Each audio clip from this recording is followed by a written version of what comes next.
Hi there, I'm Dr. Victoria Mattingly, and this is Better Humans at Work.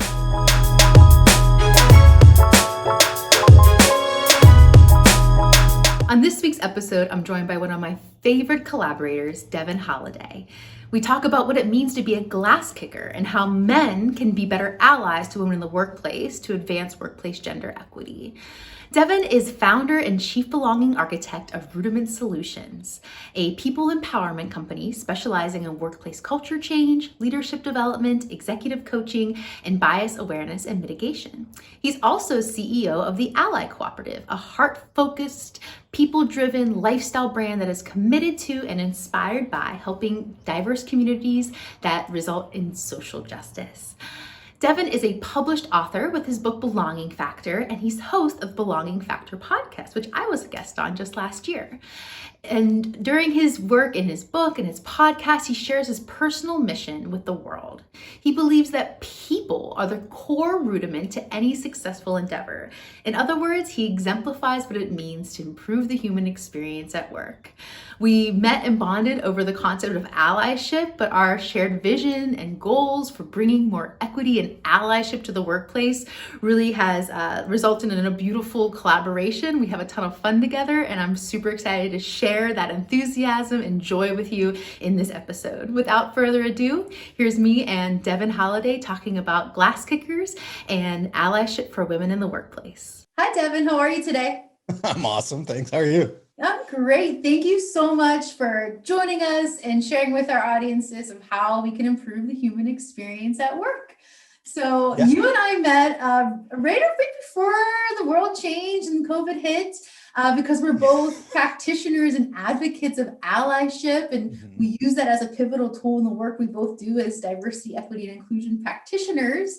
And so funnily, we were both in Pittsburgh whenever we met. Now we're on other ends of the country, but I'm so grateful we had at least one in-person meeting before everything went remote. And I'm just so grateful for you and our collaboration. But can you share a little bit with our audience of how you use allyship in your DEI work?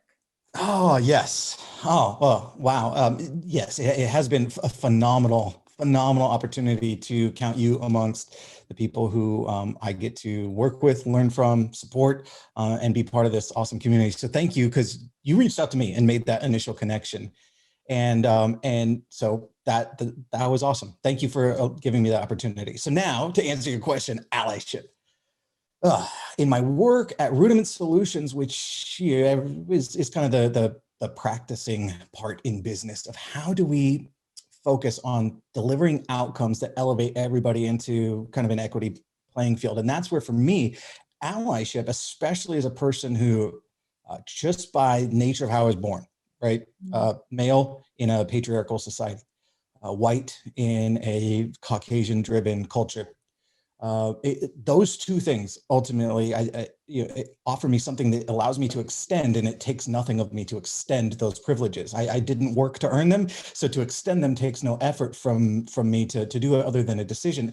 And so in the work that we do at Rudiment Solutions, that's a big part, whether it's through gender-based allyship or just through thinking about how we can be allies for each other, regardless of any other differentials we have, thinking about that power or opportunity or access differential. And those are big things in allyship that allow us to help elevate that conversation. So I would say that's the practitioner work that happens in organizations to help figure out how organizations can help everybody's pie get bigger and all boats rise. The next thing. Can I ask a quick clarifying question? A quick clarifying question. How do you define the difference between access and opportunity? What did you mean by that? Oh, okay, cool. So access is granted oftentimes for really no reason, no earned reason. So for example, I one time, just once, I promise, went to a concert of a very famous, very, very big band. And put my phone up to my ear and walked right past security into backstage, just talking and, oh yeah, okay, yeah, no, we'll get that done, right? Just, like I belong there. And I spent the whole concert watching the entire show of this band on the stage, on the side of the stage, watching the whole concert. That is access for the fact that I looked a certain way and just acted as if, right? That's access. That's not opportunity. Those are very different things. That access I had because somebody just looked at me and assumed that I was not. They used their judgment, their biases, etc., and learned that, and thought, oh, he was not a person that was a threat. He's probably supposed to be here, and I'm not even going to check for credentials, right? So that's the access part. I didn't have an opportunity, afforded to me to be able to do something like that. That was way out of bounds, and I probably shouldn't have done it, but I did.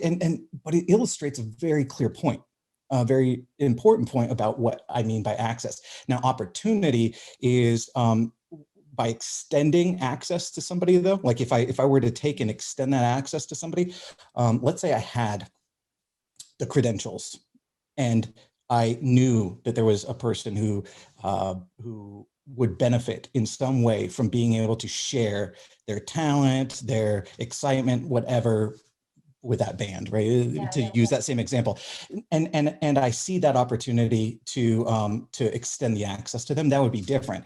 So I took access, right, and that's the privilege part.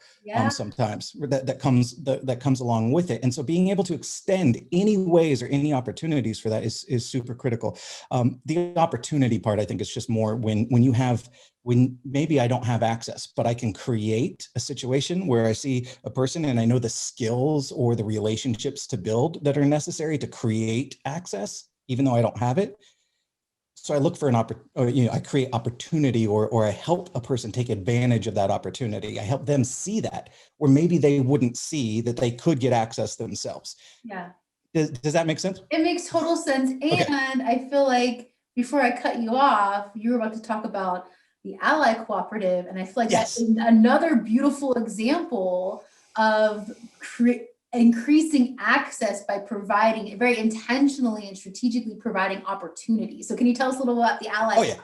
Absolutely. So when we go into the next part of where I use allyship, Ally Cooperative is a company that was kind of founded with this idea that we need to not just do practitioner work and do skills-based work. We need to think about how we live differently, how we interact differently. Yeah. So maybe that's how we are consumers, potentially differently. Where do we shop and how do we shop? And so that really created this opportunity with Ally Cooperative to create a marketplace for all of those creators, makers, crafters, artists, musicians, people out there in communities that intersectionally or in any way marginalized or very diverse communities, but underfunded, underserved, or othered by a general society, to create a marketplace for those people specifically.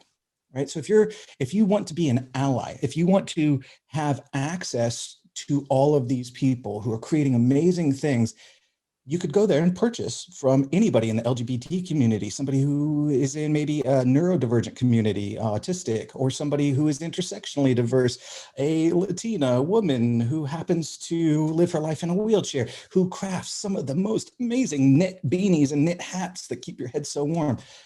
That is the type of the type of marketplace, and what that does is it gives it's as an ally for the organization to extend this opportunity for people to then make their wares available. And one of the cool things about Ally Cooperative is we don't keep any of the profits. We don't touch any of that. As a matter of fact, the money flows straight through to the artist or crafter, and then any profit that's generated on the back end gets funneled right to all of the community organizations who are best equipped to actually then go in and kind of more macro help those communities continue to have opportunity to shine. Right. So that's the two big ways that I would say I use this to answer a really basic question in a long way. Those are the two basic ways.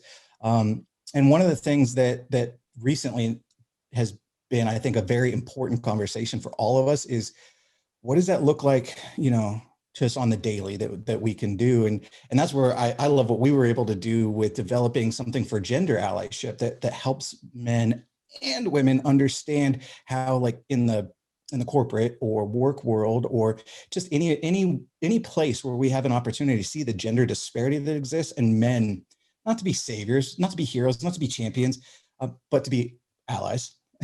And create that opportunity to break the glass, kick the glass, some glass kickers, and allow women. Don't help them. Don't give the answers to them. No, but they're not asking for help, right? You're not asking. No, nobody's saying help me. What it is, hey, this system was built by men for men. So like, if you could just bust down a couple of these walls when you see them, that could be kind of cool. So we could all play on the same playing field. Or if you could just help me bust it down, or show me where I can, take advantage of a crack and kick that thing myself, I'll do it. So it's seeing those opportunities to create the access to kick that damn wall. Yes, I love it so much. So this is why I have my dissertation here. And Yes. I don't know if you can see it, but glass kickers, training men as allies to promote women in leadership. And so this work started for me back in 2018. And then to continue this work with someone like Devin, who does so much incredible work and advocacy in the allyship space, and like to be glass kickers. And so for those of y'all who don't know, like the glass ceiling, right? It's this metaphorical barrier that women are down here looking up the glass ceiling and see like, okay, this is the highest level of the organization, or this is what it looks like to move up in my career, to advance. And I see it, it's right there. And I'm told that I have access to it, but the opportunities don't exist. And the barriers that Devin was talking about before. And I know you already kind of answered this, but like, how would you say, like you're a glass kicker, Devin, I'm a glass kicker. Like, what does being a glass kicker mean to you? So being a glass kicker, again, so let's think about that in the context of allyship. So it's any person who has that authority, access, power dynamic elevated, and in a patriarchal or male created society for male systems and male point of views, right? And laws and practices all written and designed for the way we think. To be a glass kicker is to just look and see where women missing, is to ask questions like, why isn't she represented in this, or why aren't, and we can say they in an inclusive way here, because they as an entire gender might be missing from certain even concepts or constructs within an organization. And sometimes it's in small ways. And oftentimes we're able to focus on those ways that maybe impact us directly the most. And being an ally is about not using my lens, but trying to use your lens or the lens of any others around me. So a lot of times that starts with just asking a question too, right? Being a glass kicker is about asking those questions to help be illuminated about where you can actually do your best allyship work or extend your best allyship opportunity. One of the things, guys, we like to do with the savior complex is say, I can fix it. And I might mansplain you for 15 minutes on something that you're like, yeah, but that's not what I needed fixed. Thanks, though. And then we just wasted both our time. Or maybe you don't feel comfortable saying that to me. And then I turn around and walking away thinking like I was awesome and I did great. And you turn around going, ooh, I'm not going to ask him for help again. And that's not what any of it's about. Being the glass kicker is about eliminating all of those different barriers or divides and creating that space for that person on the other side. Yeah. That woman on the other side of the glass to be able to break through herself. So maybe I'm hitting on a hammer on one side, metaphorically, with the tools I have and the access I have, while you're kicking on the other side. And maybe I could just say one thing. Yes. And it's on the glass kicker thing, but I think it's so important that we level set. Guys, we can't think that just because we got woke to the fact that there's this gender issue in the workplace that has such a huge disparity in pay and access and time and resources and trust and credibility and all of those power dynamics. We can't think that just because we got woke to it, that somehow like, oh, we understand. Women from the day they were born have spent the entire time living the gender differential dynamic. And because we might be even 5 years into the journey, hey, we're 5 years ahead of a whole lot of people. But it's 5 years and it's a non-lived experience. So I wanted to communicate that because I just think it's so important as we think about allyship and what it means just in general. awareness is important, and that's wokeness, right? Wokeness is awareness, and that's great. It's one step. It's the first step. So don't stop there. Let's go on the journey, because allyship is about action. Yes, yes, absolutely. And a big aha for me in doing this work was understanding the difference between perspective taking and perspective gaining, right? So taking perspective and understanding someone else's perspective, like that's empathy, that helps us, be a better partner, be a better collaborator, be a better leader, right? That's all great. But what's even better than taking someone's perspective and trying to put yourself in someone's shoes? Oh, actually gaining that perspective by creating a relationship and building a partnership and asking questions and being curious. And so I encourage you all, if you are all about perspective taking, how do you now level up and be a perspective gainer, not just a perspective taker, right? But we are getting in the weeds, and I can be in the weeds with allies. I know, we're like, we could do this forever. All day, but I would be doing our audience a disservice if I didn't talk to you about belonging, right? So you literally wrote the book on belonging. And when it comes to improving the human experience at work, I feel like belonging is just such a tenet and the foundation of the DEI work that you do, Devin. So can you talk a little bit to our audience, like why the emphasis on belonging, what is belonging, and also like what has been your experience like using belonging? Like, do you have examples to share with our audience of how you use belonging in your work? Absolutely. Absolutely. And so thanks for that. So belonging factor, I thank you for plugging the book, but more importantly, just the where the work came out of is this idea that in the DEI BA space, right, with diversity and equity and inclusion and belonging and allyship and all of the things that we're doing. For me, so diversity, there's nothing tangible necessarily about diversity. It doesn't guarantee any different outcomes for individuals or businesses. Equity, that starts to bring something to the table. So diversity, we can see it, right? Doesn't mean anything. Equity, now we're starting to make some changes. Inclusion, now we're taking those changes and turning them into things that create tangible, actionable results. Well, belonging for me is the next logical outcome of truly diverse, truly equitable, truly inclusive environments at work. Right. So if we know what we're shooting for and we can define and understand what the impact and outcome look like for how people feel when they produce or deliver based on how we created an environment that matched the society and the cultures around us that we live in every day. So we created a work environment that matches our societal environment, and then we created inclusive and equitable behaviors and practices within our organization, aligned values, and most importantly, with belonging, trust, right? So belonging is very much about trusting that my employer and my values align, that we're working towards a unified purpose, that my peers, my coworkers, my boss, and those who might report to me, that we all share this aligned sense of values, no matter what, no matter our political identities or gender identities or any other identities that make up who we are as a human. Here in this environment, we bring our whole selves that we need to bring for this team, for this project, for this goal.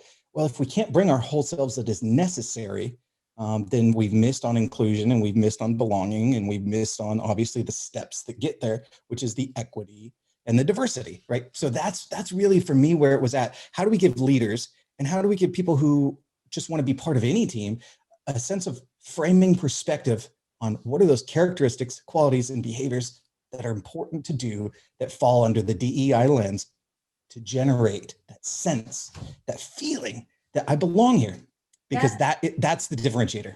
I love that. And you and I are very aligned in how we talk about all these different terms, right? It started as like diversity, and then we added the inclusion, now we added the equity, now we have belonging someplace, we have access. I've heard access recently, by the way, is another A. So like all these new terms or things are kind of being thrown out there, but like these terms are only as good as how we define them, how we operationalize them, how we use them. And so we talk about, diversity is how we see each other. Inclusion is how we treat each other. So diversity is like demographics, inclusion are the behaviors, equity are the policies, practices, and procedures. And all these things combined together result in these feelings of belongingness. And then that then results in engagement, which we know then leads to productivity and the bottom line, right? And so like this statistical equation, we're actually in the process of testing this and validating this and the measurement we do at Rudiment Solutions. And I just love how aligned we are and how seeing this, but like seeing belonging as an outcome of all these other factors. And that's what we're working towards. And you can measure that. And like self-report is usually not the best measure, but for belonging, it actually is the best measure. It is the best measure for belonging. What objectively, is going on. Belonging is the sentiments, the feeling, and how I feel when I show up to work every day, that I can be the best person. I like to say best person and not whole person, because I don't want anyone bringing their whole self to work. Well, yeah, that whole sentiment of bring your whole self, I don't subscribe to that. I bring the whole self, that you're comfortable with and is required for this, right? That is the whole self to bring. But there are parts where I'd be comfortable bringing, and maybe not me, but I'll speak in the first person. I'd be comfortable bringing, but personally, however, the environment doesn't allow for me to bring this aspect, and that's my aspect that really challenges my my analytical side, that really helps, et cetera, right? So essentially, by not feeling comfortable to bring that aspect, I'm missing the opportunity to produce, to share, to grow the team, the organization, and our trust, and all of our outcomes, right? At the end of the day, all of us still, no matter what we're working towards or what we need to achieve for the organization, all of us still want to go home and feel great about what we did and wake up in the morning and feel good about doing it again. Yeah. So tell me examples of how you do this work and help your clients achieve these outcomes. And also, I'm so curious to understand more of, this is me perspective gaining over here, but how do you do this work coming from your intersectional lens of a white male, right? Because I know myself, over the last year, I've had to done a lot of introspective work and soul searching, understand like how me as a white woman shows up in this space and does work in this space, especially with where the conversation has been so focused, rightfully so, on anti-racism and that section, that slice of DEI. But we both know DEI is a lot bigger than just one slice. And so how do you, execute your belonging work, and especially doing so as a white man, if you don't mind me asking? Yeah, absolutely. I'd be happy to answer that. The plight of the white male, it's not a thing, right? Nothing at all. But let me say the plight of the white male currently in the workforce, if you asked many of them, is that they are excluded and they are left out and they are not part of the solutions and the ideas that are part of diversity and part of inclusion. And that doesn't make sense, right? And some it's just by accident, and some it's just perspective, and it's a faulty perspective, or lacking the ability to include some other information in their perspective. Understood. So sometimes we have the real problem, sometimes not. For me as a white man, after leaving an entire lifetime, it felt like, in the corporate world and doing some incredibly fun, challenging, and rewarding things in that time, what became really clear to me is we have a very big disparity, and it was across every leadership level in the organization that I was in. We have a very big disparity, and we don't always have the right ways of addressing or fixing or going after it. Best intentioned ideas, when executed improperly or with the wrong outcome in mind, like increasing your diversity metrics, only simply serve to further alienate and further separate. So early on, several years ago, I saw an opportunity as a white male when I left the corporate world to say, you know what, I need to be a voice in this, and I need to be a voice in it, not for the white male, but I need to be a voice in it for representing not the white male, but the place that a white male needs to hold in this space. And so I need to learn, I need to grow, I need to ask a lot of questions, I need to show up a lot of places and listen to a lot of people and gain a lot of perspective. And so that's been probably the biggest part of the journey for me. I'm a veteran, and when people learn I'm a veteran, it changes a little, right? I'm a white male, and then all of a sudden I'm a veteran white male. And it's like somehow I got elevated a little differently. There's a little like, oh, cool, you're a veteran. So like that's some extra bonus point for me, where in a DEI space, maybe a white male was like a notch down. Yeah. That's okay, by the way. I'm comfortable with it. Not every white male is. And that's why I say the plight to the white male. Another reason I'm in this space, we got to talk about like male fragility and white fragility. And the only people who can really call white guys out on that, Yeah. I think, are other white guys, right? And so if we can elevate these dialogue in a healthy way that doesn't emasculate, that doesn't say you're wrong, because we've been taught this from birth. It's just the way our patriarchal society works. Cool. Let's do our part. And that's where I got into the idea of belonging work. That's where I got into the idea of the DEI space in general. So when I help folks in the organizations I'm in, I'll tell you the very first step, which also ends up being the last step every time with every engagement around belonging, is number one, what are the values of your organization? Where do they show up across your organization throughout different layers and levels in behaviors, right? Because if values don't translate to behaviors, to rhetoric. And if it's just rhetoric, then it's just a bunch of BS on a wall or that you read out in a meeting. So that's the first step. And that gap is ginormous in every organization, no matter how great the organization is. The gap is always large. So sometimes it's just a matter of retooling a little bit what those behaviors are. Sometimes it's rethinking what your values are, because you're not actually prepared to deliver on them. So what are we prepared to deliver on that we can deliver on? And then what do we aspire to be? Because you always have to have aspirations in there. Otherwise, we never know where we're going. Yeah. Yeah. Well, I am so grateful, and the world is, I can confidently say the world is a better place, Devin, because you are doing this work. And however Thanks. I can continue to support you as your ally, it's just been an honor and a privilege doing this work with you. And you are the ultimate glass kicker, Devin. So to end our conversation, can you share with our audience, particularly other white males out there who want to get more involved in the DEI space or gender equity more specifically, what 3 actionable tips do you have for those out there wanting to be glass kickers themselves?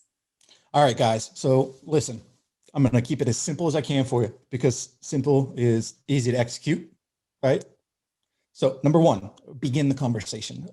That starts with looking around where folks are missing, where maybe folks are overly represented.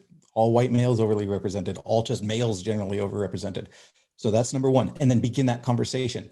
That's the conversation with your peer group. Hey, guys, why do you think we don't have any other women in this team? Right? That's number 1. Also, with women that you have connections to within your professional sphere. Hey, so where do you see some of the opportunities that you don't have access to, or that you just can't even get in that room or have that conversation? Things that I might not know about. And you're going to be illuminated. So number 1, begin the conversation. Number 2, really listen.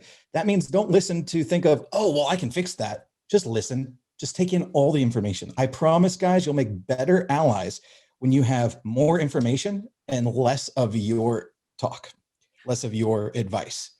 Take it all in and then really deliver on a commitment to action. And that's the number 3.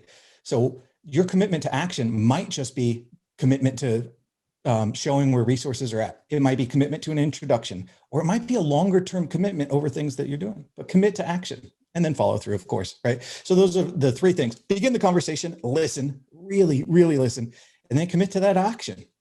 That's really where the heart is. And that's really where allyship thrives. I love it. Devin, how can people reach out and, most importantly, get involved in the Ally Cooperative? So, great question. Thank you for asking. The easiest thing to do, go to allycooperative.com. You'll be able to see what we've got going on there. April 1 was the relaunch of Ally Cooperative with all of this great stuff I just talked to you about. So go there, check it out. There's ways that you can nominate people, that you can be involved yourself if you want to be involved, or you can purchase the products. And if you're listening to this and if you're watching this, Dr. V doesn't even know about this, I'm going to let you know that you can get a discount. So just put in Mattingly in the checkout and you're going to get a special 20% discount. And that comes out of our cut, not out of any of the artist cut. So go there. Thank you. Take advantage of that, everyone. Thank you again, Devin. Devin, thank you so much for taking the time to share your wisdom and insights and experience with the audience today. Thank you for helping us all be glass kickers. And most importantly, thank you for helping us become better humans at work.